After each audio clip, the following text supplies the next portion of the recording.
And we thought we'd kick things off here on a Friday and let you visit with our NASCAR President Mike Helton. Mike, thanks for stopping by. Thanks, Gary. It's hard to believe that we're already back in Homestead and a bit of a milestone. I don't know what's happened the last 10 years that moved us along so fast, but celebrating the 10th chase. And I would tell you that from NASCAR's perspective, the chase has delivered on what we had hoped it would do to create extraordinary moments in a conclusion of our season and develop what we feel like is the most competitive and challenging championship, certainly in motorsports, but we think we could sustain an argument that it's one of the most challenging championships in all the sports. But it's still feels funny that we're already back in Homestead again. These years go by so quickly, but it's exciting to be here and settle up on our national championships. And over the course of this evening, tomorrow, and Sunday, one thing we do know is that all of our 3 National Series championships will not be repeats from 2012, but will be unique champions for 2013. And I think that kind of speaks to the competition level of all 3 of our National Series, and we're very proud of that. On the Cup side, obviously the most visible element in 2013 was the Gen 6 race car. And we're very pleased with its rollout early in 13, but we're also pleased with the results on the racetrack as it's evolved throughout the season, and of course Homestead Sunday being the final event of its inaugural year. The in-race passing elevated. We had 16 different winners. Many were winners that you would expect to win, like the 48, the 20, and the 29. But I think we also had some moments that we were all pretty proud of, with the 38 in Talladega or the 55 winning in New Hampshire. So we're very pleased with the rollout of the Gen 6 on the Cup side. The one other thing we've learned again and we are reminded of in 2013 is that it's a dangerous sport. Our drivers are human, and other than Tony Stewart, I think we're all very anxious, or the most anxious, to have Tony back in the Cup garage real soon, and certainly hope his rehabilitation and his healing goes as well as it has been going. On the nationwide side, we celebrated our 1,000th race in that series this year. We had some interesting races. Certainly the battle between Sam Hornish and Austin Dillon is example of how competitive that series still is and has become.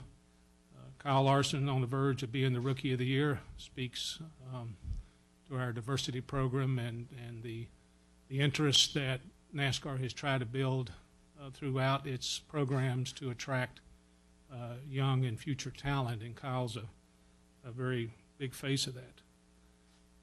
We also talked earlier this year about Nationwide's future involvement with the series. As we talked about, they will stay in the sport, probably increase their involvement in the sport, which we're very glad for and proud of. They've been great partners in this series. 14 will be their last year as the entitlement sponsor, and as things progress and we're able to get to the point where we talk about who that next entitlement program is, we'll be excited to do that. In the meantime, we're very encouraged and excited about the interest level that series has, a lot of it due to the growth of it, the strength and the program itself, and a lot of which ESPN and Nationwide has helped us build over the last several years. And so the activity around the next entitlement name on that series is very promising, and we're very excited about it and look forward to being able to talk about that sometime in 14. In the truck garage, I think one of the highlights of 13 will be the Eldora race, with Austin Dillon winning it. But it was a bit of it was not a bit, it was an opportunity for NASCAR to be a bit nostalgic and at the same time have a lot of fun and remind many of us how much fun this sport is and can be. We look forward to going back to Eldora.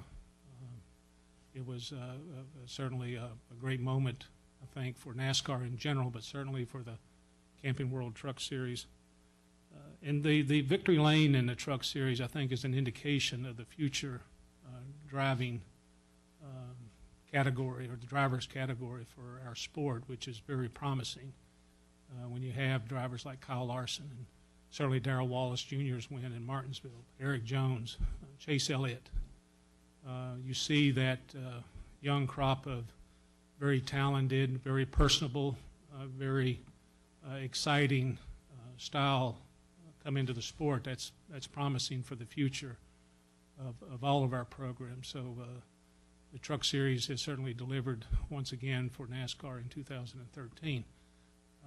It appears that Matt Crafton's poised to be our 2013 champion, and we're proud of that because Matt's been a big asset to NASCAR, and particularly in the Camping World Truck Series, but very excited about him being our champion for 2013, as well as Duke and Rhonda Thor, Thor Sports' first win, or first championship, I should say, and that's the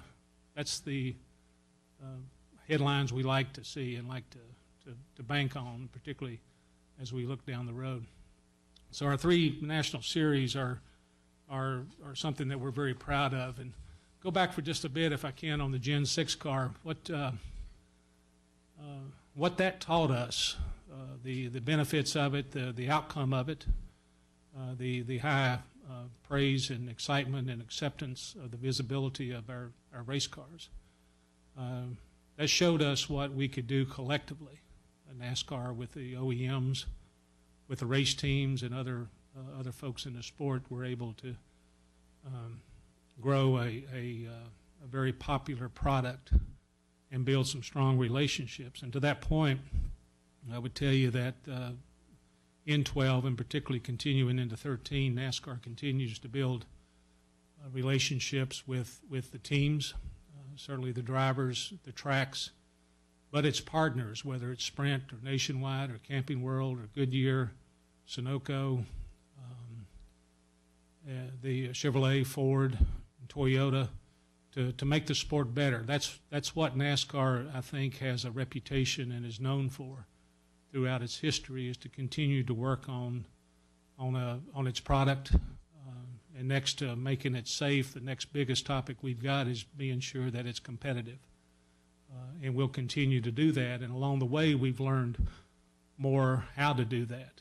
And I think the Gen 6 is a big symbol of the cooperation of everybody in the industry and the result of that cooperation. We talked earlier this year about the investments and the evolution that's going on our competition and our R&D side of our business. That's up and running. It's not completely through a cycle yet, but it's well on its way. That includes more dialogue with race teams and different layers of a race team, more internal layers to work on everything from parts approval to the rule book to the enforcement and the regulations, and how we use technology and innovation to make the sport better, to do our job better, to make the sport more interactive and more enjoyable and more attractive, particularly to a generation that expects that. And that's requiring a good deal of effort, a good deal of investment, and we're willing to do that. And the industry is helping us do that, and we feel like we've got a lot of good things to come in the future because of that. You're well aware of the test on the Cup side that we did after the Charlotte race in October. Our group will go back with several teams December the 9th and 10th and do some more work on intermediate car packages in an effort to make the intermediate racing more exciting. we're proud of the product we've got right now, but we also know that if you sit still, you're going to get run over. And so we're not willing to wait, and we're actually working hard and investing more to be able to act quicker and better and stronger. And the industry is helping us do that, and it's coming together collectively well, and we'll see results of that, I think, pretty quick. Another big headline in 13 was the announcement of our extended relationship with Fox, as well as with NBC on the second half of the season. That takes our 3 national series covered through 2024, which is a big asset for NASCAR, for the teams and the tracks to build its business model and its competition around. So that's a very important topic for us. The tracks continue to invest in their facilities. They'll continue to do that. I think the biggest and the strongest and most visible example of that, when you get to Daytona for Speed Weeks in 14, you'll see a lot of new stuff around the back of the grandstand, and what we expect, or a bit of a teaser, if you will, to what we expect to see Daytona look like and when it's all done in 2016. But that, I think, is very symbolic of the investment that the entire industry is making to make our sport strong and give it the opportunity to grow. So with that, Kerry, you want to open it up to questions? We sure will. We'll go to about 10 o'clock, so we'll get as to many questions as we can. We'll start here with Tom, and we'll go with Lee. We got a couple of mic holders. If we could get the mics over here, we'll go to Tom and then go to Lee. Mike, Tom Jensen, FoxSports.com. Congratulations on an excellent season. You touched on the young drivers coming up. You've been around the sport quite a while. Have you ever seen such a deep and talented crop of young drivers as we have right now? I can't remember seeing one, and I haven't lost any of my memory, but I can't, I don't think I have. But I can't remember seeing, and I think a lot of that is the fact that NASCAR has put a good deal of effort into working very diligently on a feeder program over the last 15 or 20 years, and I think we're beginning to see results of that. You know, if you followed us along the last 2 or 3 years, we've done different things with age restrictions and different things to help promote that, because we've always had issue with the fact that you can go by an elementary or a high school and you're not going to see a racetrack, but you'll see a basketball court or a baseball field or a football field.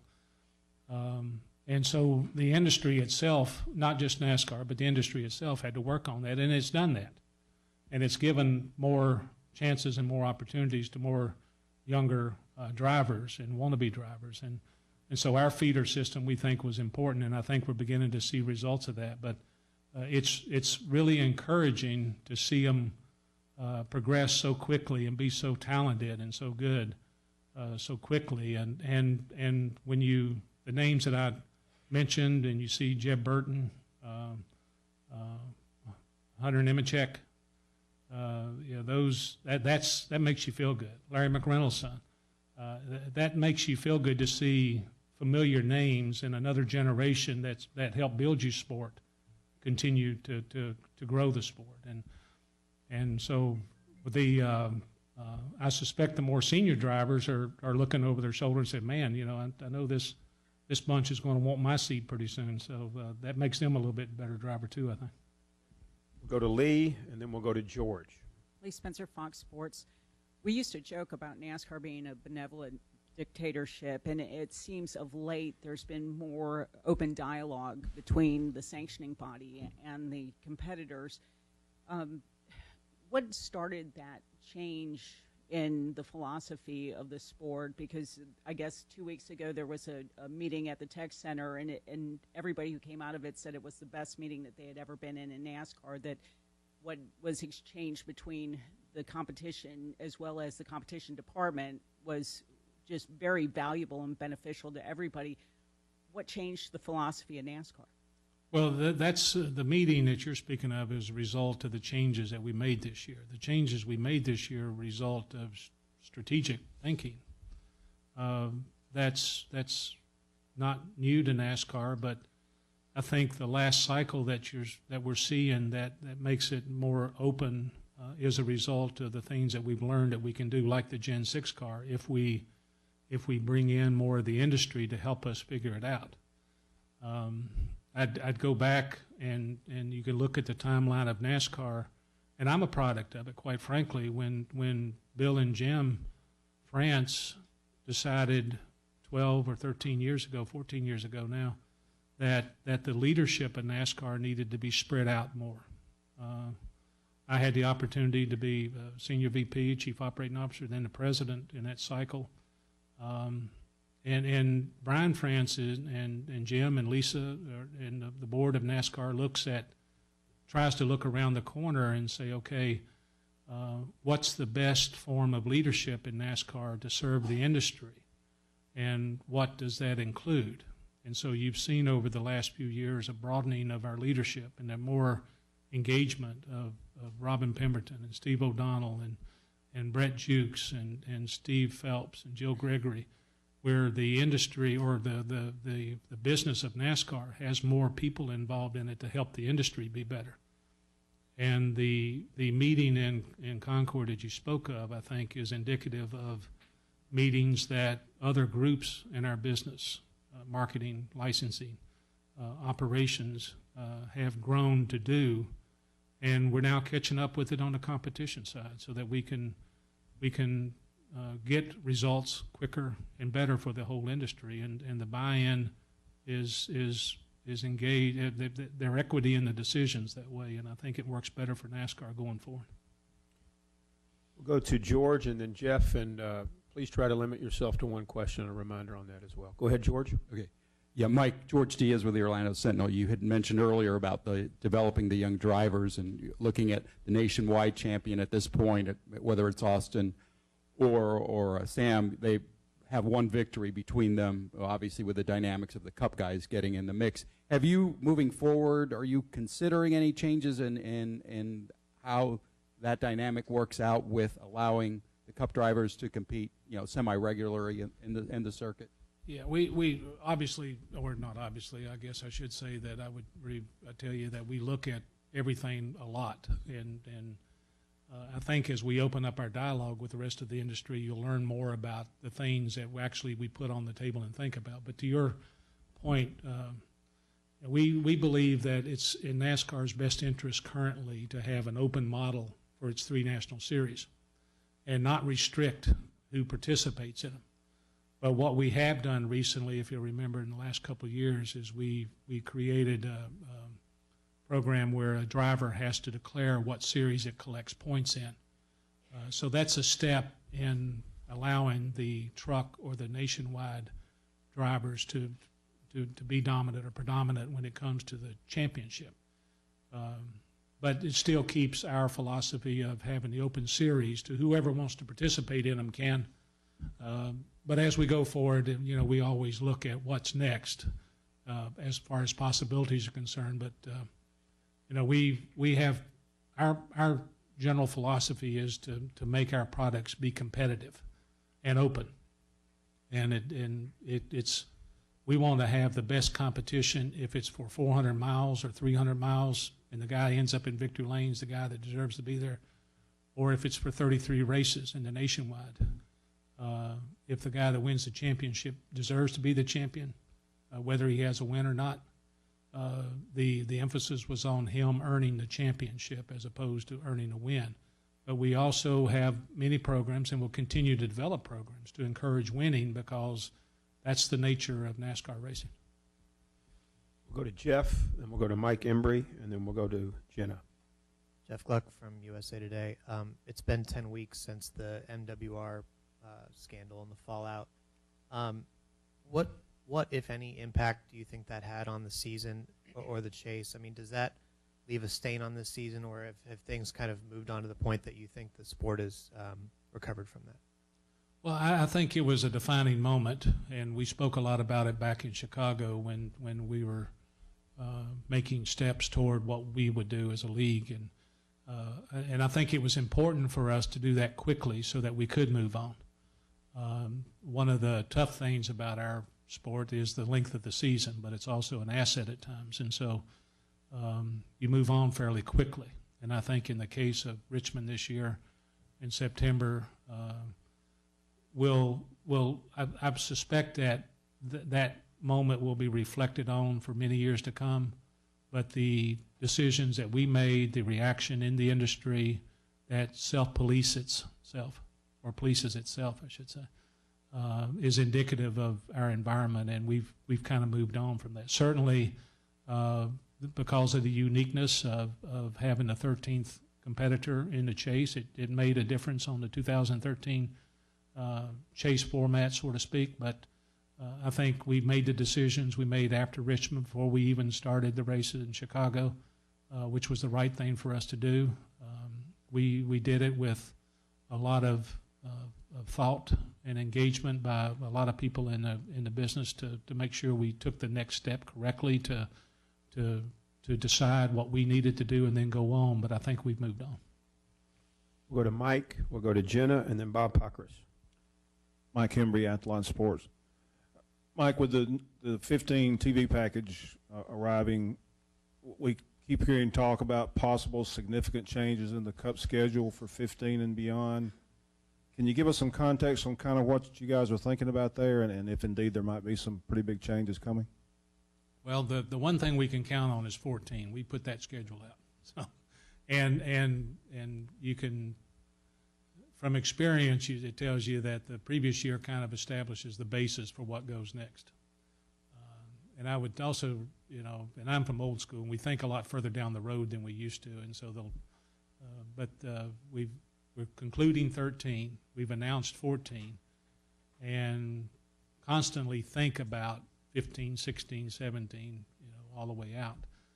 But the decisions around exactly what may or may not happen in 15 haven't been formalized, or certainly it takes a lot of dialogue with racetracks and the industry, the TV partner as well, particularly in 15, since Fox is continuing, but NBC is coming back, and they're very interested in what their product looks like. But they're invested in what they saw and see. 13 and 14 is what they invested in. But we're always anxious to as well as some of the promoters are anxious to mix it up, if you will, to make it work better. And you see a little bit of that this year. We still have a realignment policy where a promoter can come to us and ask to flip a couple of dates that doesn't infect anybody but them and the fans that attend those events. And we take a look at those. But as we go forward, I couldn't sit here and tell you what 15 definitely would look like, other than to take 13 and 14 as a basis and then see what happens. I will also say, 10 years ago, just because it's the 10th year of the chase, when we first started the chase, we said that we weren't going to change the schedule to fit the chase. But that was 10 years ago, and things change, and you never know what may or may not happen. But certainly, I think the expectations of the entire schedule is something the industry relies on, and we have it goes back to the conversation I had earlier about having the full industry to weigh in, and while we may not think it needs to be tweaked or changed, others have influence on our decision to make it better, and certainly that we keep an open mind to that. Let's go with Jenna, Bob, and then Claire. Jenna Fryer, AP. I wanted to follow up on Jeff's question about Richmond and the fallout from that. One, I believe you said that that the decisions that NASCAR made were the right decisions. So looking back, you're confident, or you would not change anything in the way NASCAR handled that situation? I just want to clarify that point first. That's correct. We're confident in what we did. Yeah. Now, in the whole 100% rule and the monitoring or taking the scanners, the banning digital radios, have you found that NASCAR has had to police that? And I know that you have called the garage a self-policing garage, but do you know that has taken care of the issue, and are you confident that this is not a problem going forward and won't be this weekend or in the future? Well, certainly it's an issue that we have to continue to monitor as well as the industry. But I think for some time anyway, the incident itself and our reaction to it and the industry's reaction to it, whether it's through the fans or sponsors or what have you, it creates such a huge awareness around it that I think teams will actually, for some time, be more careful than ever, which is the purpose of penalties anyway, is to eliminate it from happening again, so to speak. But I would also tell you that we're experienced enough to know that it's on us to continue to monitor it and to find new ways through technology or steps that we may take to be sure that the garage area is reminded that someone is still concerned with this topic and will continue to keep after it and watch after it. But I think since we made the announcements we made in Chicago to the group privately and then to the public, it's been reacted to very respectfully, and we'll continue to look at ways that we can continue to remind them that we don't want to do that again. We'll go to Bob, Claire, and Dustin. Bob? Bob Hocker, Sporting News. Dario Franchitti announced yesterday they would not race again because of the risk of future serious injuries. Do you look at that decision as a validation of your implementation of impact testing for next year? And do you think it will impact the opinions, pro or con, of the doubting drivers of your implementing that policy?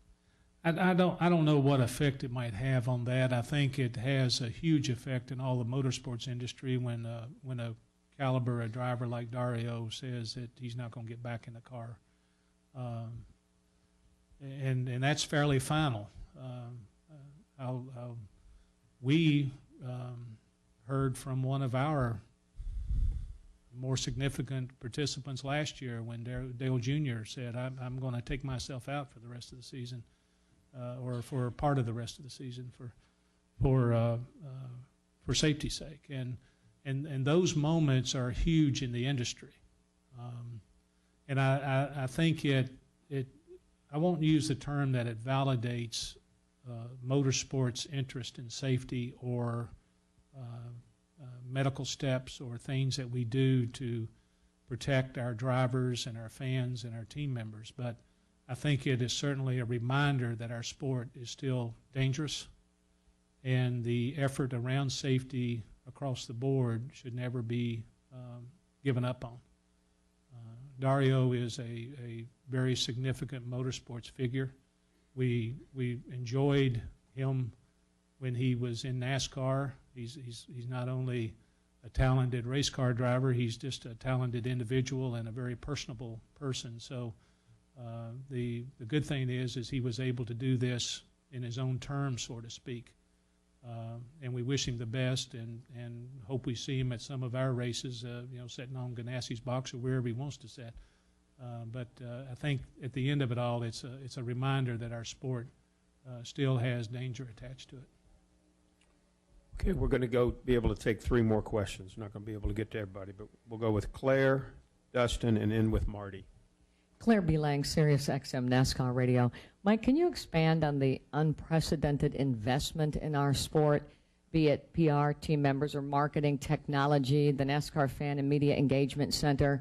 Was that to right the ship or things that maybe should have been done maybe a bit earlier for the sport? And then can you expand on the Fan and Media Engagement Center, what you're finding out about the fans of NASCAR? Yeah. To your first question, I think it's just a function of a good business decision, a decision to be relevant and modern. I think along the way, I think the 65-year history of our sport, you can go back and you can look at big decisions that are made by Bill Sr., by Bill France, and Brian France.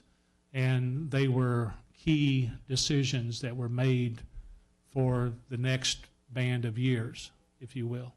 And so I think the investment in the competition and R&D around innovation and technology is one of those major moments that Brian says that this is 2013, and we have business relationships now with major stakeholders through 2024. And so what does our world look like in that stretch of 11 years? And so from that comes the decision to invest in one of the most visible pieces of our business, which is the sporting event, which is the races at the racetrack. And so I think that's more what drove NASCAR's decision to do what we're doing. You're going to have to help me remember your second question. It was the Fame Center, yeah. I'm glad you brought that up because I missed touching on that. It's the Fan and Media Engagement Center is on the 8th floor of our Charlotte office. Hewlett-Packard is our partner in this center, but it's Brett Jukes and his folks created a very technologically driven center that gives us the ability to monitor our fans and our industry 24 hours a day, 7 days a week. And in today's world, that's critical because things happen so very quickly, and reaction to those things are important. And I think that's what you see NASCAR doing. But it starts with the ability to have a good understanding of what's going on around you. And in a digital social media world, that center is paramount to helping us understand what's going on around us, and so it helps us make decisions. That they're loyal, and they're very opinionated, and that's a good thing. Let's go to Dustin, and we'll end with Marty. Dustin? Dustin Long, Motor Racing Network. Mike, this year NASCAR's had to penalize multiple drivers for comments or things that they've made in regards on social media, regards to slurs or stereotypes. And I want to ask you, what is NASCAR's responsibility in dealing with this in the sense of stopping this before it happens? And I mention that because I think other sports kind of have symposiums or what have you with younger drivers, kind of going over the ins and outs of things as they come into the sport. And you've talked about how there's so many younger drivers coming in the sport. The age has been reduced. This is probably an issue that's not going to go away. So what is NASCAR's responsibility in doing this, and why not a symposium to address this before you have to penalize somebody in the future? Well, I think the whole industry has a responsibility to that, and one of the big assets of NASCAR is so many stakeholders involved. And from a driver's perspective, he has a relationship, obviously, with NASCAR. He has a relationship with the team owner. He has a relationship with the team members, the team sponsors, and he has a relationship with the fans. So it's universal for all of us to have a role in helping the driver understand what's okay and what's not okay. As it comes to new drivers that come along that may lack the experience of understanding the ramifications of things like that, NASCAR began a rookie symposium. Cassidy, how long ago did we start that? 3 years?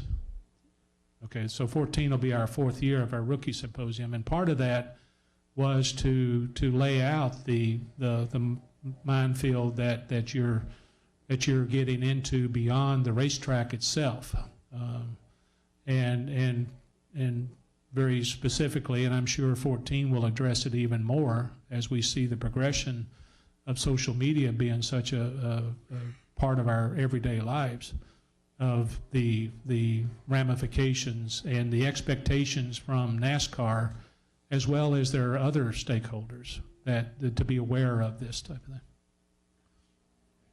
Final question over to the right, Marty. Marty Smith, ESPN. Good morning, Mike. You've been doing this 35 years. You've seen the greatest of all time in the greatest moments of their time. What do you see out of Jimmy Johnson? How would you describe his Cup Series career over the last 12 years? I don't know that there's a definition for it yet. And those that have been around in the sport for a long time have seen the evolution of the definition of the greatest driver in the greatest moments. which is what sports is. I mean, sports is the only true reality show that exists, and so it has those moments. That's what makes sports and so entertaining. So it's the first thing you want to do is you want to compare Jimmy to a driver that preceded him, based on statistics or what have you. The fact of the matter, though, is I think the definition of Jimmy Johnson as a driver is yet to be determined. But certainly every season he participates adds to that definition. I think history books are more kind to you than current moments are. But nobody can dispute the talent that he's got, and the organization and the continuity of that organization. I don't know if we've ever had, and Kerry and his guys can vouch, I can't recall a driver and a crew chief that has stayed aligned other than Dale Inman and Richard Petty for so long, so many events, under so much pressure, and continue to perform at the level they have. And I think it goes both ways. I think it complements their performance, but their performance complements their relationship. So it's a long answer to a short, really what should have been short. I just don't think the definition of Jimmy Johnson has been completely capsulized yet.